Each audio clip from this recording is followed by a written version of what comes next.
këtu kemi sistemin tokë-hënë, gravitetin, i cili I ka lidhë të dy këto trupa në një sistem, dhe do flas për ndikimin e hënës tek baticat dhe zbaticat që formohen në tokë.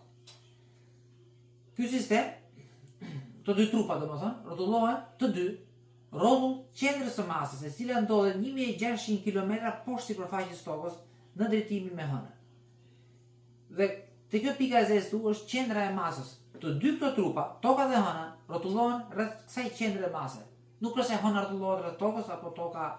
Domethënë, të dy këto trupa rrotullohen rreth kësaj pike këtu, virtuale. Dhe kjo është qendra e ekuilibrit të dy trupave. Ku këto dy trupa janë në ekuilibër me njëri tjetrin. Domethënë, këto dy trupa janë vendosur si objekte në krahët e një peshoreje.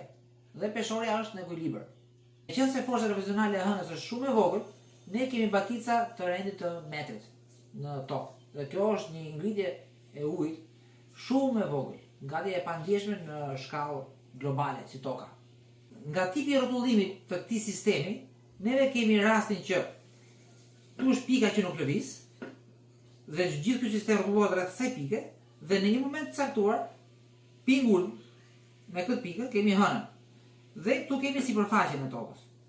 Mas një farë kohe, ne kemi hënën që shkon në këtë pozicionin këtu, dhe toka e cila me këtë pikë fikse dhe një pozicion tjetër shkon në këtë pozicionin këtu. Domthonë I drejtohet hënës pingull me pikën që nuk lëviz. Dhe sipërfaqja e tokës nga pozicioni më parë shkoi më poshtë, u tërhoq mbrapa. Dhe tregon në rastin e baticës, se baticë kemi gjithmonë kur kemi hënën pingull në planin vertikal. Në këtë rast neve kemi tokën që ulet mbrapa dhe uji I oqeaneve dhe dedeve nuk I përgjigjen kësaj ule, se uji është I lëngshëm dhe është I shkëputur pak a shumë me tokën, dhe uji që ngel mbrapa. Kështu në rastin e baticës, neve kemi tokën që ulet më shumë se sa ujin që ngrihet. Domethënë, neve na ulet toka poshtë në lidhje me këtë sistem, në rastin e baticës, dhe uji që ngel mbrapa dhe që ne na duket sikur ngrihet uji. Por realisht më shumë ulet toka. Dhe zbaticat pastaj ne I kemi në pjesën transore.